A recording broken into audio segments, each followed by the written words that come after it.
This is Jordan, and you're listening to the Code 7 Podcast Network.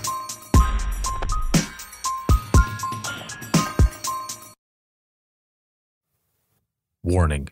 This episode contains the 3 A's of podcasting: adult content, adult language, and awesomeness. You've been warned.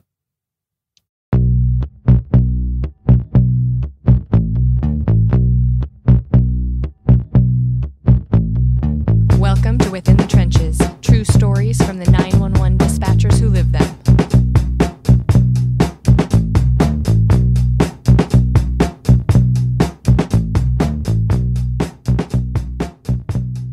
Hey, what's going on? This is Ricardo with the Code 7 Podcast Network, and this is going to be episode 333 of Within the Trenches, true stories from the 911 dispatchers who live them. This episode is sponsored by InDigital as well as Rapid Deploy, and it is July 14th, 2020. And there's a lot of stuff that I've been working on, a lot of things that I've been teasing as well. And I think by the time this airs, you will already know everything that I've been talking about. Maybe. Yeah, I think so. It should have aired already by that time. But if not, well, you'll find out. So I am very excited to have this guest on. There's a lot of stuff that we're going to be talking about. We have been actually going back and forth on Twitter and email, and we actually met at, I believe it was the National APCO conference, this last one that went last year. And it was excellent. We were in Baltimore, I believe. There's been so many conferences. I'm trying to remember all of them. But either way, we're about to get started here. And I am very happy to have you all with us, and your support, patrons, sponsors, everything. Thank you all so much for everything. I appreciate it more than you know. So my guest today is James, and he is a 911 communications officer with an agency in South Jersey. Here we are. What's going on, man? Hi, good morning. How you doing, Ricardo? I am doing all right. It's early. Are we in the same time zone? Yes, we are. Yeah. Oh, okay. 9 a.m. Yep. Nice. So I was just curious because, well, I wanted to make sure. We've got this schedule thing that I have set up, and I saw the times, and I was pretty sure it was the same one. But then I thought, oh man, what if he's an hour or so behind or something like that? It's probably. Well, I know somewhere in Indiana there is the difference where it splits to Central, right? Yes. Yeah. The upper northwest part of Indiana, it ends up going to Central. Yeah, because back in I want to say 94, I was out there. 92, 94, I was out there for a Police Explorer conference. Mm-hmm. And sometime during that trip, they're like, "Oh, we're a different hour now. They're an hour back or whatever." It's like, wow, okay. You know? Yeah, yeah. And I think the very tip of Indiana is it goes into Central as well. I think I don't remember. It was when we were visiting Indianapolis Raceway. Oh, nice. Yeah, yeah. We got a tour of that. All of that is awesome. I've been all over the state. And I'm hoping that I'll be able to continue doing a lot of traveling as well. However, you know, as things go right now, it's a little hard to travel. Stuff. Yeah. Yeah, it is pretty crazy. So it's really good to have you on, man. Like I was saying in the intro, you know, we've been talking a lot. We've been sharing stuff on Twitter. You are you and another gentleman out of West Virginia. You guys are straight up warriors, man. Going in on the reclassification, which is awesome. You know, you guys have both been sharing a lot. Jim Brown is the one out of West Virginia, and I'm a member of his Facebook page, and what an excellent job he has done. And actually, he's got something accomplished. He actually got his state to change over. One of my local representative in this state assembly is actually sponsoring a bill here in New Jersey. So I'm going to try. I've been trying to reach out to him, but I know, you know, all members of legislation, they're all busy, especially with everything going on right now. So hopefully I'll be able to work with him and get that through here in New Jersey. But yeah, I'm really all about this change of classification. because, you know, there's a new generation coming, and it'd be really awesome if they had the that recognition and this and just the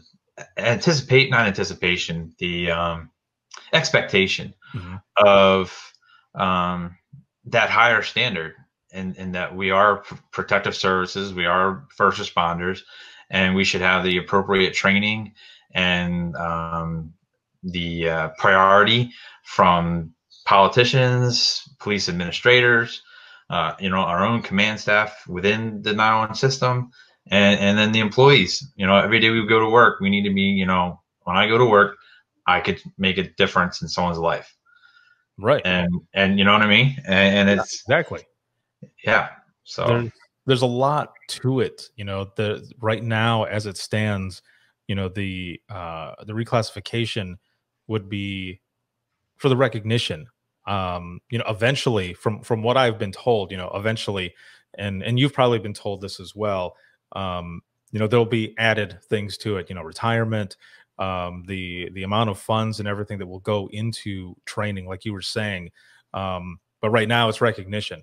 But yeah, that's the first step. That's the first step, getting that recognition, one, and then continuing to build on, whether it be federally, state, to you know, to get those funds, to continue those trainings, to get those certifications that are needed in whichever state, and also, you know, to be able to have certain, you know, benefits for retirement, to be able to retire at the same time. Well, I think Colorado did a post-traumatic stress disorder. Now dispatchers are eligible. You know, I mean, that's awesome. Right. That's huge. And that as well. You know? Yeah, to be able to get those resources for you know, mental health and wellness. There's a lot that comes into it, but this is the first step. And exactly, you know, those, you know, like you and Jim and a lot of others who are really pushing it, you know, state by state, it's happening, and it's awesome to see, man. So yeah, you're killing it on Twitter. I'm trying, you know, and I mean, I got my local congressman to co-sponsor the bill at the national level. You know, and for the dispatchers and your audience out there, it's not one email. It's, you know, email, phone calls, you know, a letter, you know, and maybe not every minute of every day, but, you know, spaced out over a couple of weeks, drop an email, right, send a letter, you know, make the phone call. Dialogue going. Yeah. You know what I mean? Yeah. Because it wasn't one letter and then, oh yeah, James, thank you, I appreciate that, that's great, yeah, I'm all about this. I literally wrote, like, you know, 2 or 3 emails, like once a month. I shoot them an email, or, you know, send them a letter, and then I got that letter back, and I was like, oh wow, you know. So it takes time. Yeah, no, definitely. That is awesome, man. Now I want to go back in time a little bit, because I want to learn more about you. You know, I had you in one of my Imagine Listening sessions, and you know, you shared a story there, and you were there for all of the stories that were shared, and it was awesome to have you there, not only to finally meet you at the booth that I was at, but then, you know, later on at the session, to hear you share that story, and then, you know, a lot of others sharing stories as well. You know, those, it's hard to explain to people who are listening or even watching what it's like to be in that room with everyone sharing these stories, these powerful stories, but it means something. And, you know, we're there supporting you. So how did you get into public safety? Like, do you come from a public safety family, or did you find my like second cousin removed was a police captain, or he retired as a captain in the community, in the detective bureau, the same agency that I work for. But my interest in law enforcement, you know, I might be like the last group of CHIPS and emergency squad 51, you know, where you heard the dispatchers. I mean, very seldom did they pop a little video of the dispatchers at work. I think CHIPS did it a couple times with the highway patrol, California Highway Patrol dispatchers, maybe, you know, a glimpse of them. Squad 51, emergency, they would show the fire dispatcher. You know, you always heard the dispatch at the beginning of each call, but every once in a while they'd actually show them at work in the comm center, you know, and that was awesome. And my older brother, Rob, he's 3 years older than I. What he did, I did. Where he went, I went.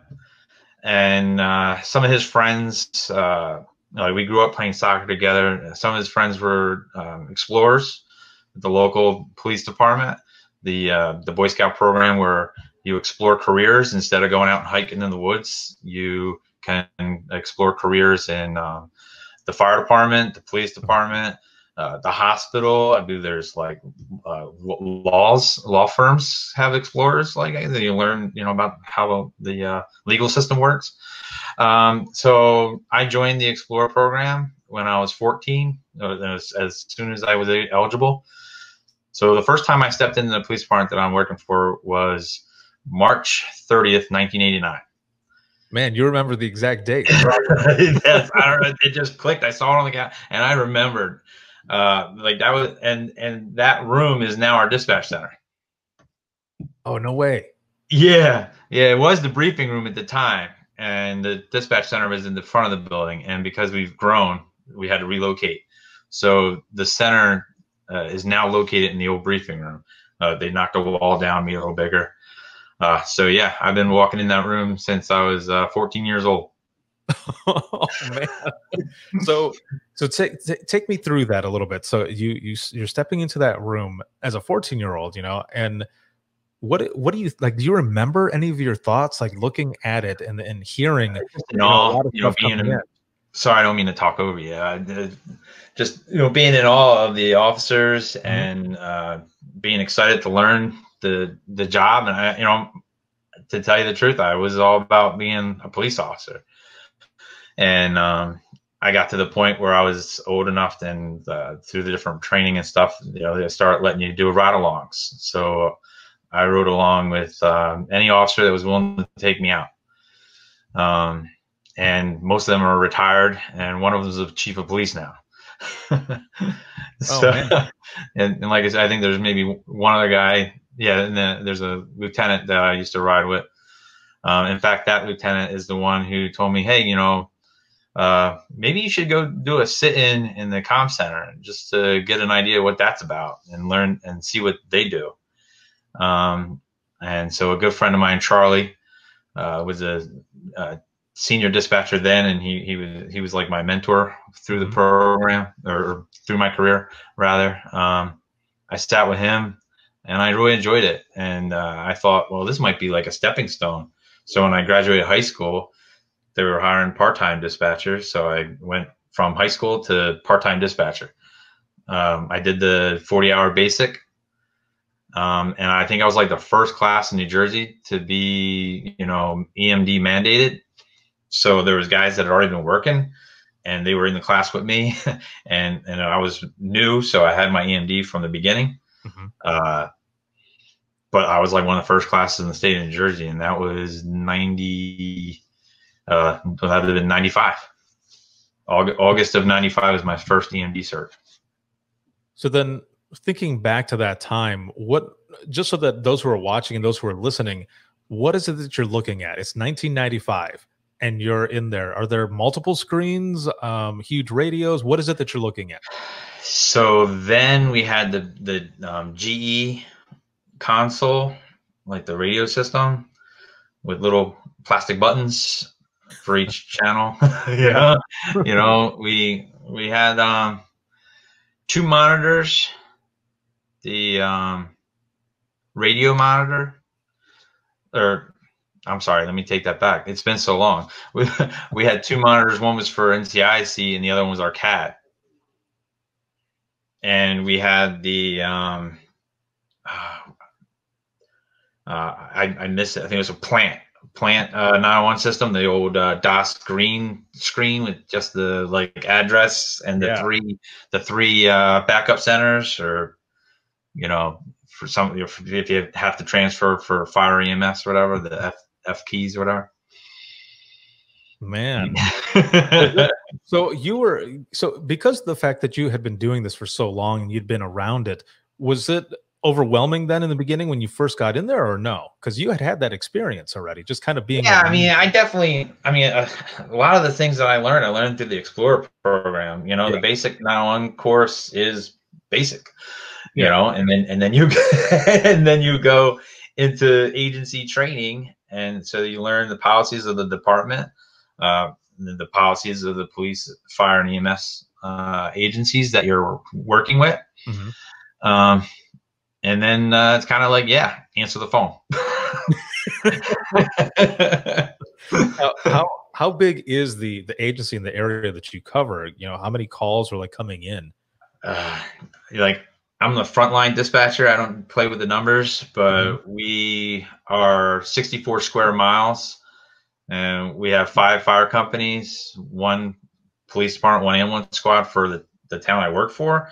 And you know, because of consolidation and stuff, we have a couple other neighboring agencies, each have their own fire and EMS you know, fire and EMS departments, and then the police departments themselves. So we have about 5 operators on a shift, and we're call taker radio operators, so we're doing both sides. Yeah. You know, and we have 1 agency that we're just doing EMS, and so they kind of like transfer. Do you switch between those, or does each console do everything? Like, are you doing?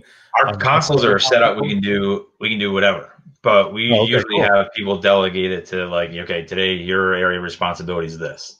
Yeah. You know, but we kind of flow, and you know, like you've talked before with other guests about getting into the groove, and it's, you know, we deal with what we have to deal with, and you know, so yeah. So you got 5 people on at a time, and I'm guessing that's the minimum, right? Yeah, we don't. Yep. I mean, after like midnight, we might go down 1 person, but that, you know, again, because we're the main agency, we're the busiest. Not that, you know, I've learned anything can happen anywhere at any time, right? You know, and I love how managers always think like, oh, Sunday's no big deal. Sundays we get fewer phone calls, but look at the phone calls you get on Sundays. You know, I mean, domestic bloody, you know, instead of Sunday, or, you know, instead of the U2 song, Sunday Bloody Sunday, I say Sunday Domestic Sunday. Yeah, unfortunately, yeah, exactly. No, I know exactly what you mean, because, you know, working where I work, and also when I was in dispatch as well, we would have some of the industry partners do maintenance on Sundays, and I'm like, why are you doing them on Sundays? There's so much shit that does happen on Sundays, just like you're saying. Or, you know, you've got holiday time, or even Super Bowl, people getting pissed off at each other fighting over Super Bowl, right? So, well, I really think it depends. It depends on who's in the Super Bowl. So if your team is in the Super Bowl, during the game, things are quiet. If they win, it could be pandemonium in one direction of like people being happy and doing crazy stuff because they're happy. You know, if they lose, well, things could get ugly because they're pissed off. You know, You know, and I've worked my share of Super Bowls where I had one where we literally did nothing. We were like, okay, so we watched Band of Brothers, all 12 or all 10 episodes, whatever, from, because we do 12 hours. Yeah. So we like watched like one after another. I mean, that's how like absolutely quiet it was, you know. Oh, you said the word. Yeah, zing zing. So yes. But then there's one where literally the first kickoff we had a kitchen fire, and then a car accident with Jaws of Life. Then there was halftime, so we watched the halftime show. Kickoff second half, car into a telephone. We had to life flight them to trauma, and then the game was over. So two different scenarios, 2 different Super Bowls, 2 different outcomes. That is crazy, man. But you know, that's like we're saying it in 911. That's how it happens. Sometimes there's not a lot going on, and then other times it's just balls to the wall. And what the hell, is it a full moon or what is going on? Yeah, and where I'm at in South Jersey, you know, the Garden State Parkway. It's a 4-lane. I think now it's almost 6 in some areas. where your holiday travelers, people and down at the shore, go down to the shore and they return Sundays, so we can have crashes on the Parkway, and the Atlantic City Expressway goes from the Atlantic City to Philadelphia, and both of those highways intersect through our area, and we got about 5 miles on each highway. Our fire department, EMS go up in their primary responsible areas. Now our patrol goes up there if troopers are like at the opposite end of their coverage area, and it's bad enough where we need to kind of stabilize it till they get there. It doesn't happen often, but as a dispatcher, you start getting that sense, and you reach out to the dispatchers that are responsible for the state, and they're like, "Yo, if you can, yep, we're on it." You know what I mean? Like that whole or interagency operations working together like that. Right. Mutual aid. See, and that's awesome too. So before I get to that part, like my agency, we would have 3 people on a minimum, and then over the weekend it'd be 4. But I think that it's always cool to have situations like that as you're talking, when there's big things happening and everyone collectively is working together, because we're all working for that common goal. We want to help out and the situation and everything. Stabilize and minimize damage. Exactly. And when you're just working like a well-oiled machine, not just internally but with other agencies, man, that is a thing. That is definitely a good thing. Big time. So do you remember any of your first calls? Like, do you remember even as a kid, being there in the floor program? Do you remember any early ride along, if it was anything hot, we'd have to stay in the car, or worse, we'd have to, be dropped off at a local store. That never happened, but it's one of those protocol things. Like, here, you stay here, another officer, or wait till I get back or whatever. And, well, again, that never really happened to me. I was, as far as ride-alongs, didn't see too much. I had one woman hit a pole, and when the officer and I walked up to her, she was kind of had passed out, whatever. But then we, hey, you okay? And then, oh, hey, hello. So it wasn't that bad. But other police forces actually saw some different things, But I guess I was the lucky one. I didn't get to see too much like that. Well, and then do you remember your first call when you got into dispatch, or even some earlier ones that had come in? No, I mean, so I started in November of '95. That was a part-timer. In '96, I was starting to work full-time hours as a part-time dispatcher. And then in '97 is when I went full-time dispatch. Like I said, I was doing full-time hours as a part-time employee. Ooh, that might be bad. But you're talking 20 years ago. Right. Yeah. And I was, when I was back in Allegan, I was the last person to be a part-timer, but kind of doing the same thing, kind of working some of those full-time hours. I think I was maybe 1 hour off of that full-time, but it was a lot of training I was doing. And then, I mean, I may be just recalling it. It may not have actually crossed any lines or anything, but it just felt like it, maybe. Yeah, I mean, I'm pretty sure, because to me it felt like it as well. So I'm guessing it would allegedly. Yeah. So then, you're working and everything. So that's '97, and I'm trying to think now, and actually from you, how has the technology changed from '97 to now? What you were using? All right, well, you got me in that old timer now on the Facebook page. The dot matrix.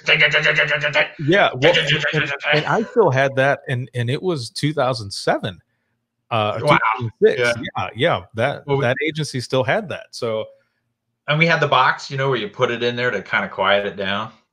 Yeah, we had a plexiglass box as well. Man, that's a thing. Yeah. Now we got a laser printer. You got to did anything print? You got to remember to check, because it's so quiet. Right. Yeah.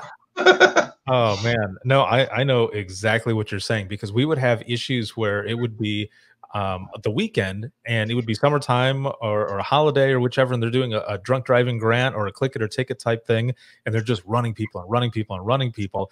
And I always dreaded when they would come over the radio and say, "I've got 6 to run," and you're like, dude, no. And then if it's a common name, the way our system worked, that printer and just the way it was set up, you had to go through the entire first person and have the printout before you could run another one. I don't know why it was like that. We finally updated, but it took ever. And I remember the officers would get pissed off at us, and I'm like, dude, there's nothing I can do. You just ran a, John Smith or something, Mark. It's going to be a while. Yes, it's going to be a while because there's going to be so many names that come back, and then you're just waiting and waiting, and then you have to quickly go through all of them. And then if it is the person that they have, then you've got like this stack of papers that you give them afterwards, after the arrest. Dude, we have a section of town where there was, ladies of the evening, and one got ran, and it was that old system with the paper it had to print out. It went like out our dispatch center, over the railing, down onto the first floor, and out like the back door. Oh man. she had been at it for a while. Oh man. So it was all over. It was what I think is like Chutes and Ladders. Chutes and Ladders, how it looked all in curves going all over the place. That's how long the rap sheet was. That's right. Yes, exactly. That's how long she'd been at her business. Oh, and doing whatever else she was doing. I don't recall the history. That was a long time ago. So not that I could share anyway. Right. Yeah. So what are some of the calls that you took that kind of stick with you? We all have some, and it doesn't have to be something horrific. It can be a save or something like that. A lot of people have saves that will stick with them as well. I have a few of those that, luckily I'm able to bring with me years later. But sometimes people don't, but that's just the industry. That's 911. Well, I mean, I think in a whole, we really don't get recognized. But then when I look back at my career, I actually have to be pretty grateful and thankful to my agency, because they have recognized me a couple times. Way back when, I guess it was 98, 99. I had a female who said her accelerator was stuck wide open, and she started at one end of town on like the most windy road in our town and ended up going like zigzagging through. So my partner and I, because back then it was only the two of us, and we only had the two towns, us and a small one smaller town. And so we were coordinating with the officers, trying to like block other traffic from getting involved. And then I was trying to tell her about, put it neutral, turn the car off. And she's saying all those things weren't working. So one of our sergeants actually got his car in front of hers and used his car to stop hers in the next town over, where the other agency that we worked for as well. So one of the officers in that agency put us in for an award for the local American Legion. So I got a Beyond the Call of Duty award or something. I was whatever that organization did to recognize my partner and I for the work that we did with the officer. My town gave us a certificate of appreciation from the committee for that job. Yeah, and then the department itself, the chief at the time, who was it? Lisicki, gave me a letter of appreciation for a 911 call I took of an armed robbery. So I answered 911, "What is your emergency?" Because this is back before cell phones, and like nobody said anything.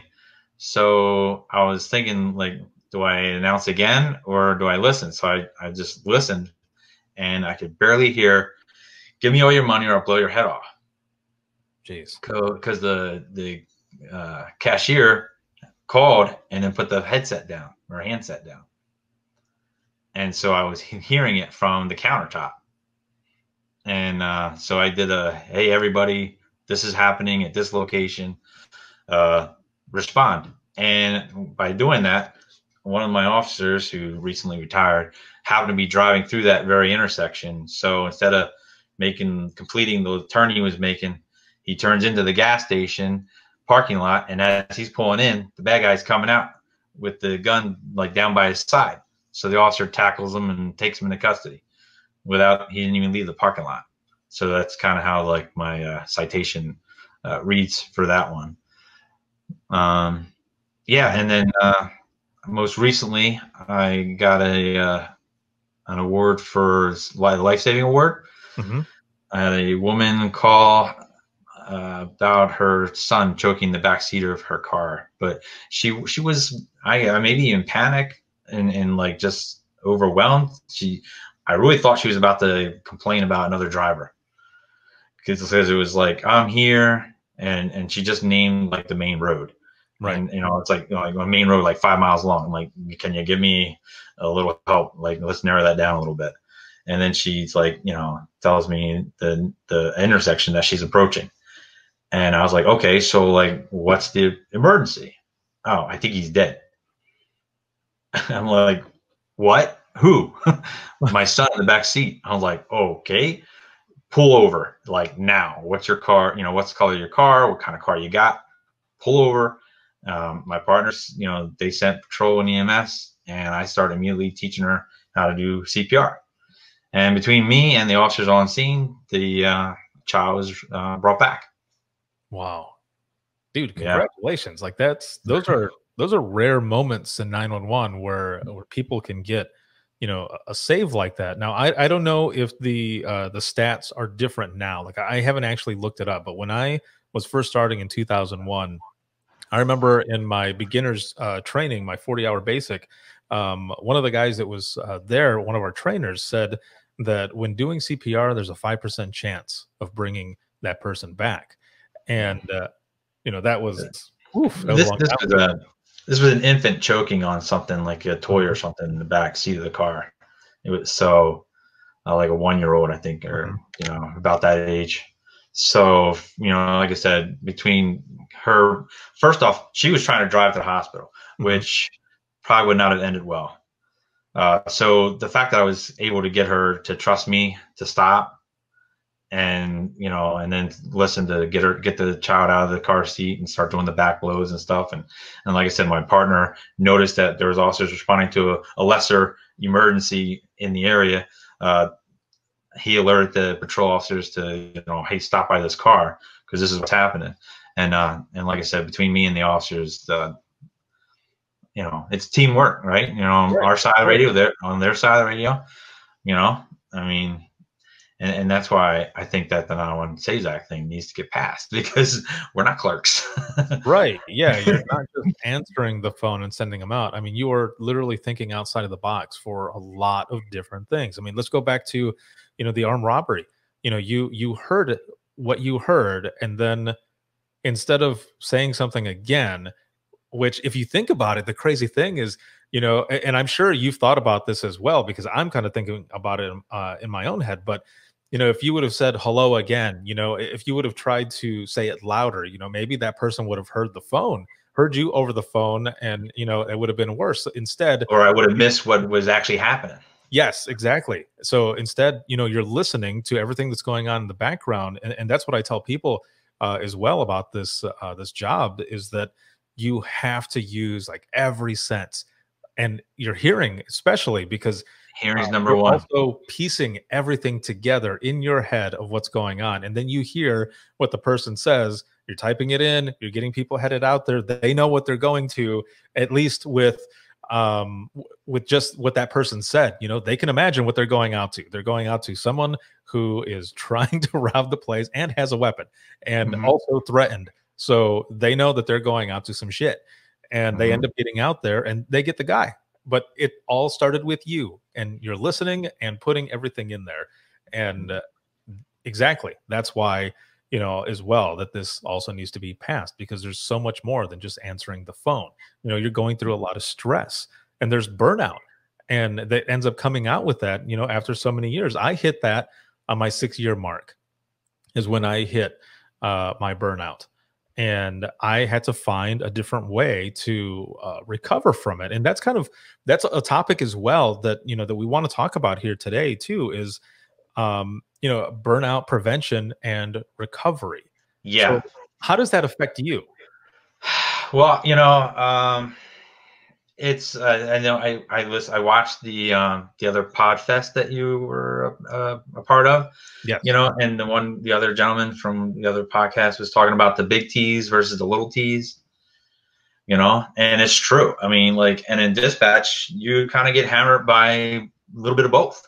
Mhm. It's the little T's. It's not the one domestic. It's the fact that I have handled I don't know how many domestics over my career, and each one of them chips away at the rock, and it's not the one DOA call. It's the however many I've taken over the course of my career. And it's our own mistakes of focusing on the calls that aren't successful instead of remembering the successful ones that we just spoke of. Right. We have to remind ourselves, and an amazing thing is the episode 283, that is the Imagine Listening. I have so many stories, and I wanted to share something that was successful in that room that day. I don't know why, it could be, because I could tell you the worst call that I ever took, but I chose that positive outcome to share with the room. And I don't know if you remember, because I know you're busy working, the room and doing your thing that that you were doing. But the very next person got up and said pretty much the same exact scenario, but her situation, it had already transpired. So to go back, I got a 911 hang up, and it is amazing. 2 seconds, maybe even shorter than that. Just my announcement and the click of the phone, I just got that feeling when I call this house back, it's going to be bad. Right. Just from the now where's your emergency click. I don't know, could I sense how hard you close, hit the end button or something? I don't know. It's possible. But when I called back, it was, this is 911. You called. You have an emergency. Yes, my husband's standing in the kitchen with a gun in his mouth. So, okay, right. How do I handle this? Well, her safety is paramount. Second is, how do I get him to not do it? So I'm like, ma'am, hand the phone over to your husband. Tell him his friend's on the phone and wants to talk to him. And then as soon as you do that, run out the front door. Go to the neighbor's house. And so she's like, hey, this guy wants to talk to you. And then I could hear the screen door closing behind her. So now I'm on the phone with the gentleman. And it's what's going on? What brought you to this point? What brought us here today? And unfortunately, the gentleman lost his son in Afghanistan. He was a soldier or a Marine fighting for his country, and he didn't come back. And so this gentleman was, obviously, and I could get it, the loss of a son. He was distraught over that. So I was like, look, I get that you're upset, but I think you need to remember, he did what he was supposed to do. He went out and what he wanted to do, serve his country, and to best honor your son is by living and try to, live for him and live, so, things along those lines is what I was saying to him. And then, again, we're listening to the caller, we're listening to the background noise, but then we're also listening to the radio at the same time. So now I'm hearing the units we're approaching the house, we're getting close. So then you start going into okay, look, I need you to put that gun down because I don't want you to hurt yourself. And guns make officers nervous, so to protect yourself, protect my officers, you need to put that gun down. And I literally could hear the metal revolver being placed down on the table. Wow. And I'm like, okay, look, now you're going to walk out the front door with your arms up. You did nothing wrong. You are not in trouble. We are here to help you. But you need to do that so that the officers know that you're not a harm to them or yourself. And he's just doing it, you know. So then the officers, you know, yo, we got him. Ambulance is here. We're out with we're out with his wife. She's okay. And it's just like, wow, you know. And so that's why I wanted to share that as a positive thing in that room, because, you know, there was a lot of, you know, negative situations that we've all dealt with that were being shared, and, you know, it was great for them to get that out. And you know, being familiar with your program, you know, I just thought of all my stories, I felt like this was the one I wanted to share with the room.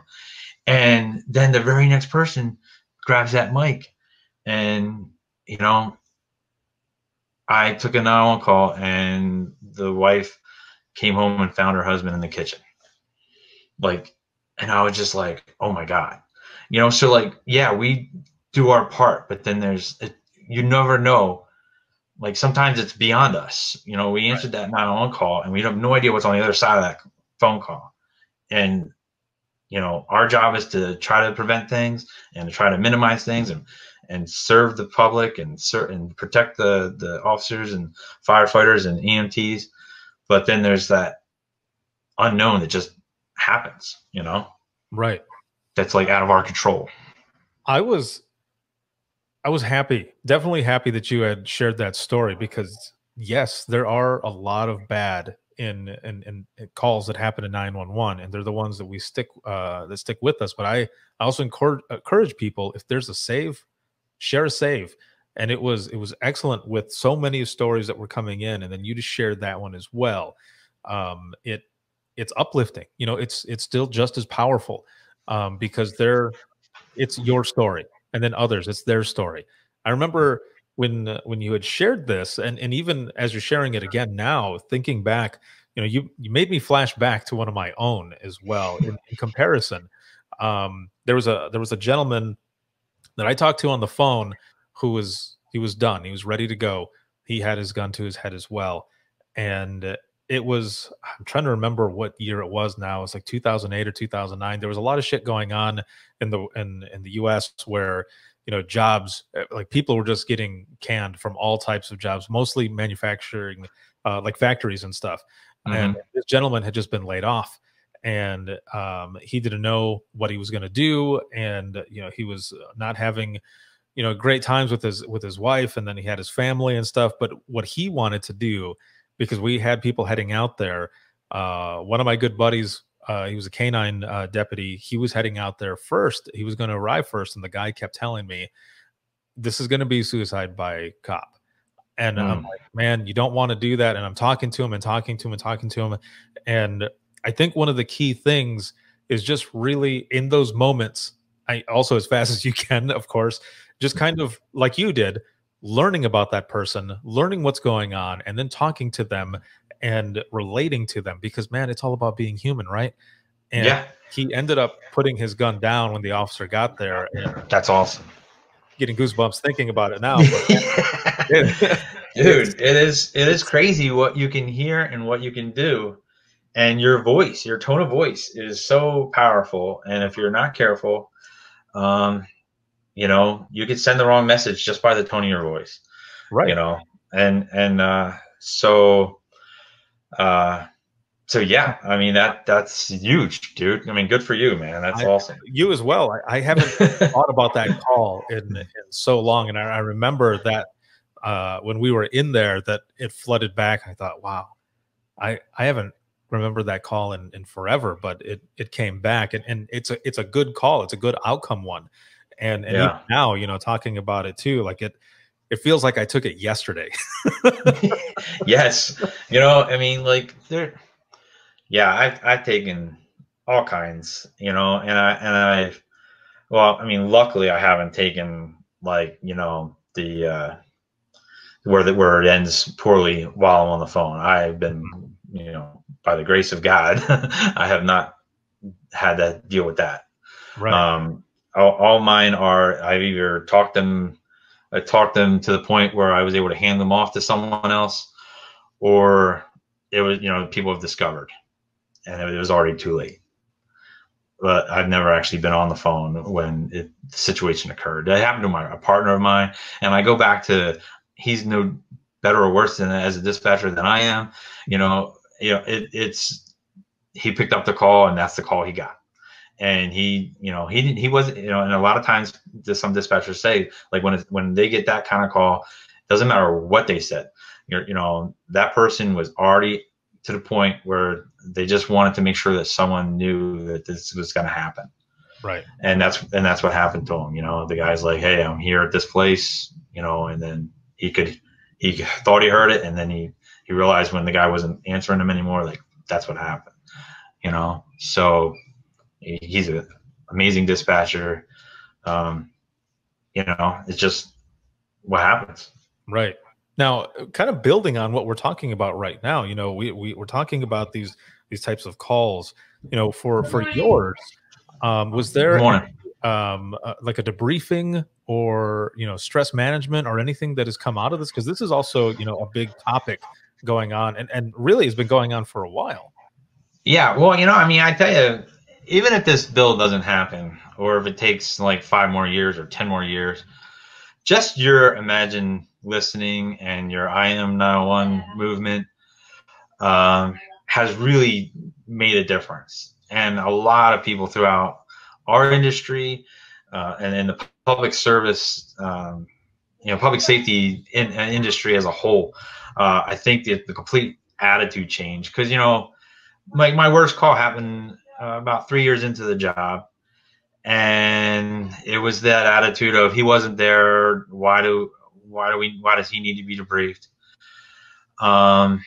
And that was, like, I would say, like the first domino of the fall of my, like, burnout.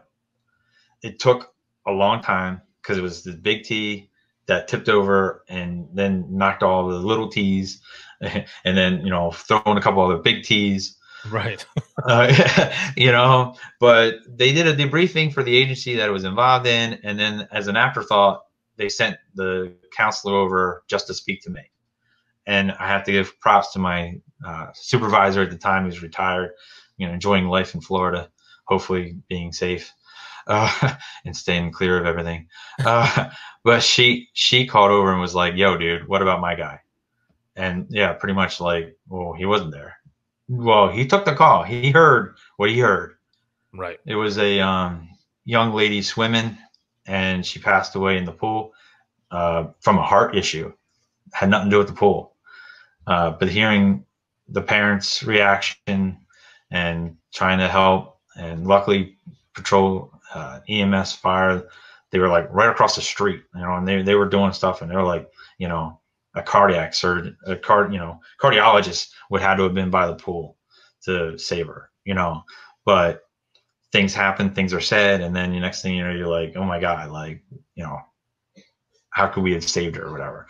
And like, and like that debriefing just by me and the critical incident stress management, counselor, I don't think it had the full effect of being in the room with everybody else and getting the whole picture and being able to hear everyone's side of the story.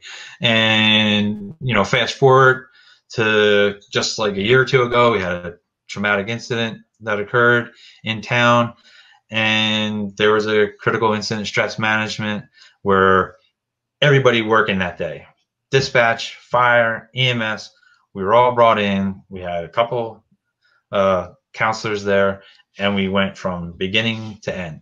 This is what happened. This is the scenario that the officers and the firefighters and the EMTs found themselves in. You guys did what you were able to do, and this is the result.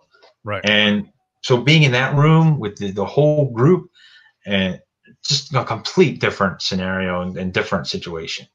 So, and I really think that, and there's other people talking about it too, like in law enforcement and stuff. So like the whole industry, all three agencies, all three branches have really just changed the attitude. It's suck it up, buttercup is no, we need to talk. We need to get this out, because you keep it in, it's bad. But my worst scenario was, so and this is for the younger kids out there just starting a career. Get the Adam Tim Healthy Dispatcher book. Get the Jim Marshall 911 Resilient Professional. Because I wish someone had given me that book, those one or either or both of those books when I first started out. You know, because if I had, you know, if I had known the information that I know now, you know, maybe I could have like self-cared away a lot of the things that I was dealing with. You know what I mean? You know, an ounce of prevention is worth a pound of cure. I believe my main man, Ben Franklin, said that. You know, so yeah, I mean that, because I was already with, you know, like almost, you know, post-traumatic stress from the job and stuff. And then I had a personal issue. I lost my brother, the same brother I had discussed with you earlier. He passed away unexpectedly. So you got to deal with your job, but then you're also dealing with your own grief. And, you know, a lot of other family members were able to like deal with their grief, but then I had to go to work and deal with more grief because I'm listening to other people, you know, and hearing families losing someone never used to affect me. And I used to, like, you know, because we're proud of what we do. And like I think you talked about it with your previous guest. You know, we want to, you know, like the quarterback wants the ball, you know, like we want to be doing like all that we do, you know, and because we're professionals, you know, and that's what we want to do. We want to do our job. You know, but you know, and so it was when I was younger, I would wish for stuff, you know, but then when I got the phone call, you know, that I lost my brother, all of a sudden I'm like guilty. I'm feeling guilty. Like, oh my God, I used to wish for this crap on people. So like I started this with, you know, talking to the younger people, like, you know your job. You've been trained. You're starting to do it. You will handle the situation. When you come to work, just be ready and know that and be confident that you're ready to handle the day's work, and just let the day happen. It's going to happen. Just let the day happen. Don't wish for it, you know, like anything, because when it does, and then if you have a similar situation on your own, you know, personal side, you know, that might come back to haunt you. I mean, everyone's different, but I'm speaking from my experience. And yeah, like 20 years, I think about, you know, 15, 16 years, 17 years on the job when this incident occurred. It was the first time anyone in my family passed away, like not of like old age, you know, so to have that, you know, happen. And you know, there's an episode of MASH where Bombardier, I guess he had to, like, you know, parachute down and he broke his arm. So he was all being like, yeah, so we do our bombing runs and then we go back and we're sitting by the pool in Japan drinking our Long Island iced teas. And Hawkeye like walks him through the recovery room and shows him like, well, that little girl is here because somebody dropped a bomb from a plane flying overhead. And he was like, you jerk, you know, like you get that like punch in the face reality of, you know, what happens on the other side. And you know, so just spare yourself that, you know. Right. No. And I'm sorry to go on such a long, no, that's fine. You know, this is all your thoughts and your feelings. You're speaking from your own experience. Now, along with all of that, though, what are some? I mean, you had mentioned already, you know, a couple of those books, but what are other ways, you know, to kind of prevent and fight against burnout? Because I mean, it's with some people, it's going to happen. It happened to me. And I had to find a way to bring it back, to come back, to find my passion again. Like I loved what I was doing either way, but the environment with everything that was going on with the county and a bunch of other stuff, complete overtime, no raises or anything. It was a toxic environment. But for myself, it was in telling stories and doing all types of projects for 911 related stuff in public safety that I was able to get out of that burnout, to get out of that rut and come back and keep going, you know, up for it. But from your experience and stuff, how were you able to bring it back? Because you're still there, you're still working, you're still loving it. And that's a hard incident, to deal with losing, your brother and stuff. And as like you said, you've got that issue that you're dealing with family wise, but then you also have to deal with what's going on with everyone else who's calling for your help, and then those that are out there in the field. So how did you bring it back? Well, it's I don't know if someone was told the gentleman to do it, or if he just did it on his own initiative. But we have internet access when we're slow, and we did an online. You might have post-traumatic stress disorder self-test or whatever. And he did it first, and he was midway point. He had not as many years on as I did, and then I was like 30 for 30, ding ding. and then a short time later, hey, we have an employee assistant program. would you like to be a part of that? And I was like, yeah, sure. So, and I have to thank my agency for doing that for me, actually. Kudos to them. And I went, and that counseling kind of helped, because again, I started talking about my brother, and they're like, yeah, that kind of sucks, but what else? So right, there's something deeper. Like what else? Yeah, what else they can read you, and so like I was like an onion. And so Rob was the first layer, and then like all those other calls that I shared and ones I haven't shared, were in the middle. So they like pulled all the layers out, separated them all out, and got them all out. And you got to cry. Yeah, cry. Believe it or not, crying is huge. Because people have said I look like I was walking around with a piano on my back. And then when I started to finally let go and just let myself cry, it's like the movie Green Mile. After he performed the a good deed or whatever, and then you have to go and cough out the bugs or whatever. Like right, crying is you coughing those bugs out. I agree, man. It's letting out those like you said, I can see it in my head. It's letting out all of those feelings. It's letting out just everything. It is good. I mean, like I've said many times, I was one of those dispatchers as well who would hold in my stories, and I learned the hard way that was not the right thing to do. So yeah, I mean, I don't recommend it on the 911 center floor, but right, but when you're during a break or when you get home, your quiet time, get a good cry out. It's okay. And sometimes if you're sitting there and you're not taking a call, I mean, I've been on a call before where they would have never heard me, but I was, tears were down, because it's like, damn, like I can't. I was kind of teasing about that, but no, I know what you mean. Yeah, I know exactly what you mean. But I just mean, there are some times where when you're off the phone, or even when you're on the phone, it happens, because we're human. And I think that's you just power through it, and stay and get your job done. I think that's what makes us so good at the job that we do, because we're empaths, because we put ourselves in the shoes of the caller and the situation. We're relating to them, and we're able to really help them by doing that.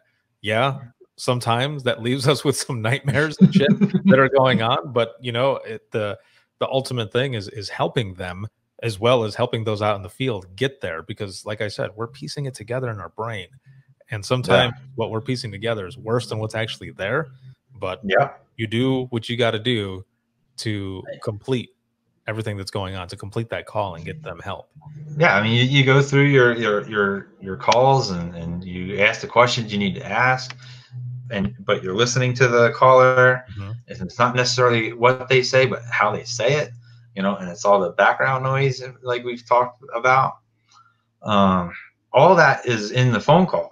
And then again, like you had said, you're also managing the radio and what's going on out on the street. So it's all encompassing. It's all of it. A lot to it. Yeah. All relevant. So we don't just answer the phones. Yeah, and also building on top of that of just not answering the phones. There was a couple calls that you took as well. You know, one of them it dealt with a gentleman who was actually out of Knoxville, Tennessee, who ended up in your area.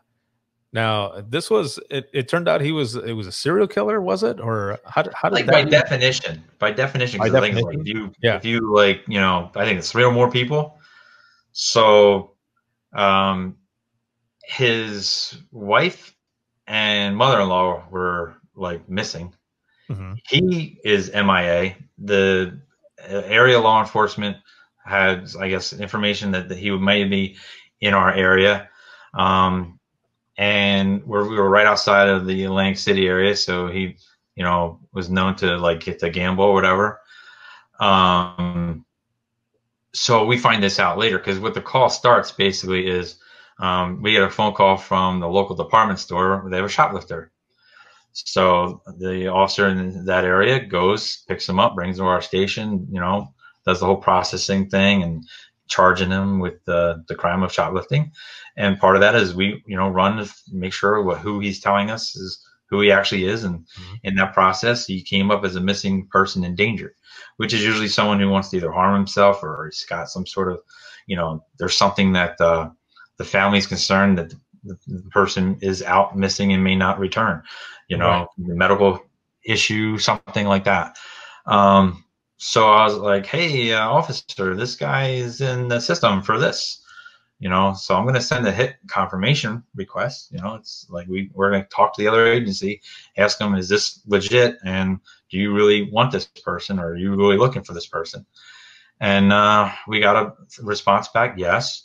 And then I got a phone call, and the sheriff's department was like, yeah, we just figured out where his wife and mother-in-law are. The cadaver dogs found them under the pool.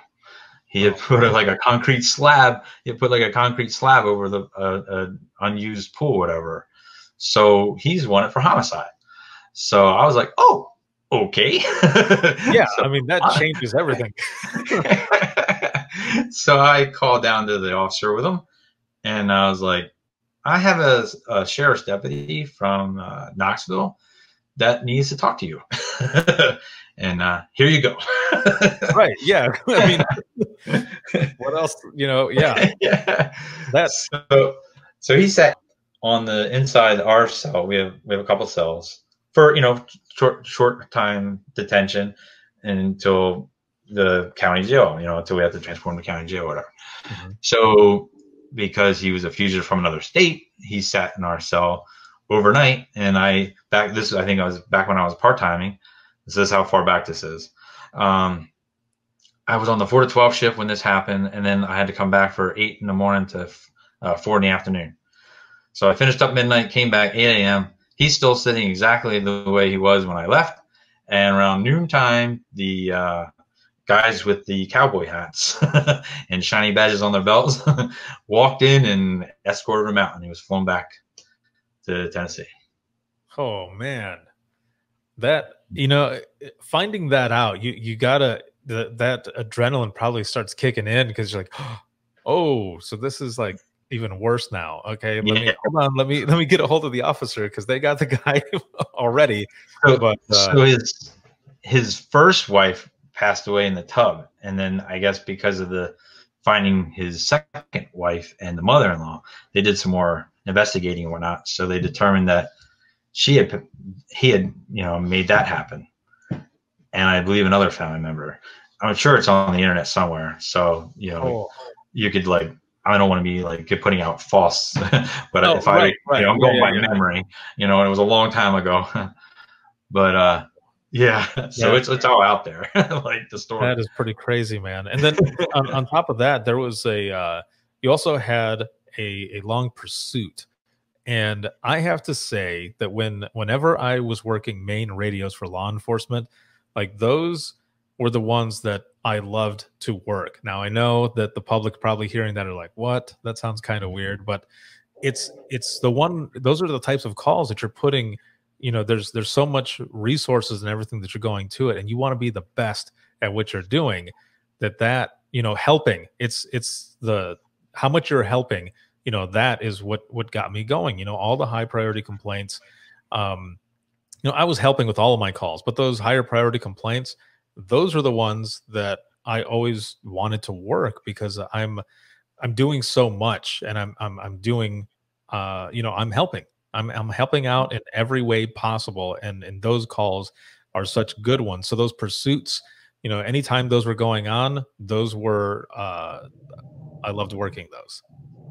Yeah. So this pursuit occurred where a couple just topped off their Suzuki Sidekick, and then at knife point robbed the gas attendant. So I get the gas attendant, tells me he's just been robbed, gives me the description. I give it out, and the officer, who I believe is now the chief of police, he's like 15 confirming this is who you say is the accused. I'm like, yep. And then another officer went to the scene, and he confirmed it as well. So they get a couple units together, and they try to initiate a stop. And this is just a couple miles down from the gas station. The guy doesn't stop. So, and being that it's like a felony or whatever, and this is also back in like 2000, maybe right before, right after, right around that 2000 mark, the year 2000. This is going down.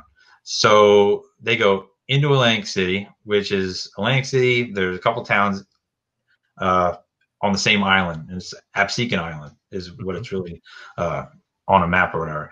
So they do like a couple laps on the island. Then they come out on the south end, through a causeway, up back into our jurisdiction. And our agency didn't have spike strips at the time. They were relatively new. It was kind of, a new thing that they were, trying out or whatever. Yeah, that's how old this is. and so the sergeant was like, man, if I had spike strips, we could have ended it like right here. But he didn't. So he just gets back in the back of the line, and they're pursuing the vehicle. And it goes through like every town in South Jersey. And like basically when it gets to a point, it's just my sergeant and then the other agencies that are taking over each time that he gets into another town. So it goes from Atlantic City inland. Then there's a county road that goes like north to south. So he hangs a left and goes into Cape May. So Cape May is the most southern tip of New Jersey. He does a couple loops in that town, comes back out, and ends up going on a highway that goes from the south to the north along the Delaware River, like in that area, just to give you an idea.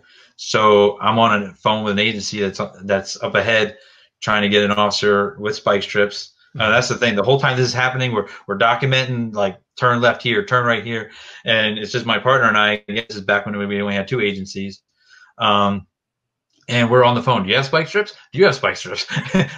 We had both phones at the same time. Do you have spike strips? Do you have spike strips? Yes. Go ahead. You're turning here now. Like all this is happening, and then they get on this highway and they're heading up. We get in on an agency, like, yeah, we have spike strips. Great. Yeah, the officer's on the highway. By the time he got it out and set up, the car had passed his car. So spike strips were not deployed. So now they're continuing down the highway. They get up to Camden. So now I'm on the phone with the Camden city dispatcher at the time. And she's like, a blue Suzuki? Yes. Okay. Camden, whatever agencies, state police. You're from you're from this agency? Yeah. Okay. There's your sergeant. He's the caboose. He just went by my window. So the pursuit she's like, I should probably back up. So the pursuit comes down off the highway into the city itself. And she's like, they just turned onto Front Street.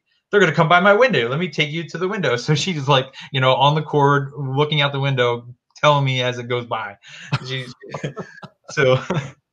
So then they go over the Ben Franklin, which there's like 3 bridges from Jersey to Philadelphia. I'm being like in Midtown. They go into a suburb of Philadelphia. They have spike strips. They stop the car. Pennsylvania State Police, New Jersey, do a side of the road hearing and handoff, and the state police brings it back to my sergeant, and I'm sure they follow whatever rules they got to follow. Right. Yeah. Disclosure. And my sergeant is sitting on the Jersey side of the Ben Franklin and brings the couple back to our station for processing and a whole lot of tickets. Man, yeah, well, yeah, for sure. You seem to have a pattern though on robberies. Well, I had another one. We got him like a mile down the road, like about a month later. I'm like, what's with me and robberies? I know, man. You're a magnet for robberies. Well, we were having a bunch of them they were robbing the hotel lobbies. Again, this is way back, and that stuff doesn't happen anymore. Yeah. But yeah. So, yeah, I mean, things happen. Yeah, it's 9. We're not the robbery central, capital of the world or whatever. Like this is over a course of 25-year career. Right. Yeah. Oh man, that is crazy. Well, dude, it has been awesome having you on this episode. But as we go into the wrap up of this episode, I guess a couple things. First off, just from you and from your experience, again, speaking to those who are coming up and even those who are seasoned dispatchers and call takers, from you, what are some things that worked for you or that you know of that we can really work into burnout prevention and recovery? And then second, I guess one more message or thought on what people should do to continue the dialogue for reclassification. Yeah. So I was offered help and I took it. That's step one. Step two, if you're talking to a counselor and you're not feeling that it's working or whatever, and of course everyone has to, either, follow their medical plans or whatever. But if you have access to, shop around, find somebody who you're comfortable with and talk. And hopefully with the books that I talked about earlier, and another book that one of my lieutenants had shared with me, Bulletproof Spirit, and that's for public responders, and it's probably geared to it, or right along the same lines as the other books that I already mentioned. And then another book that it's I think it's like What I Used to Do. So it's like, don't stop doing what you were doing before you got the job. If you liked hiking, keep hiking. Make time to go hiking. If you are an avid runner, keep running. Don't give up on running. If you have hobbies or you had hobbies when you got the job, keep them. When you want to sit back and not really be a part of things, force yourself to get involved. Our family sacrificed so much with us not being there. So when we are there, we got to be there. Remember, because that's definitely something I wish I could, if I could go back like 6 years, I would do it in a second, to be, reconnect with my family when I'm at home instead of thinking of all the other stuff. Right. Now, then along with that, reclassification wise, from the stuff that you're doing, and I guess just some advice for everyone else out there in their states to be able to continue pushing this and, continue that dialogue. Yeah. I mean, just, again, it's not one letter. It's not one phone call. It's a well thought out letter explaining the job, explaining the idea behind the reclassification, and just share your story. My thing that I kept saying, and it's in the congressman's letters, we are the most essential, non-essential employee in the government. Like how, crazy does that sound? But like we literally are the most essential, non-essential employee. So we should be honored and recognized as being essential employees. And the different rules should apply to us as much as they do to the other agency, the other professions. Exactly. Well, again, man, thank you so much for being on. This has been excellent. Learned a lot about you, a lot of stories, and a lot of good advice and everything that's been going on. So I thank you so much for being on. I appreciate you having me on, Ricardo. And then you yourself was part of my recovery, discovering that I wasn't the only one. And you've said this many times, but I was one of those guys saying, when those hashtags started coming out, I was like, oh wow, hey look, it's not just me. Yeah. So you rock, bro. Thank you so much. For those who are watching and listening, if you have any comments, questions, you want to be a guest on the show, you can email us, and that's going to be wttpodcast@gmail.com. You can follow us on Twitter. That is @91podcast. You can like us on Facebook. That is facebook.com/Within the Trenches podcast. This show will always be free. However, if you're looking for bonus episodes, early releases to those episodes, behind the scenes series, discounts to the store, swag, t-shirts, all that type of stuff, you can check us out, and that's patreon.com/WTT podcast. Again, that is patreon.com/WTT podcast. I wouldn't be able to do everything that I'm doing now without the support of all of you, especially the patrons and also sponsors. This broadcast has been sponsored by InDigital as well as Rapid Deploy. And these episodes can be seen on YouTube, on Facebook, and for the audio portion, on Apple Podcasts, iHeartRadio, Spotify, your favorite podcasting app, and withinthetrenches.net. Have a good one, everybody, and we will talk to you soon. Cheers.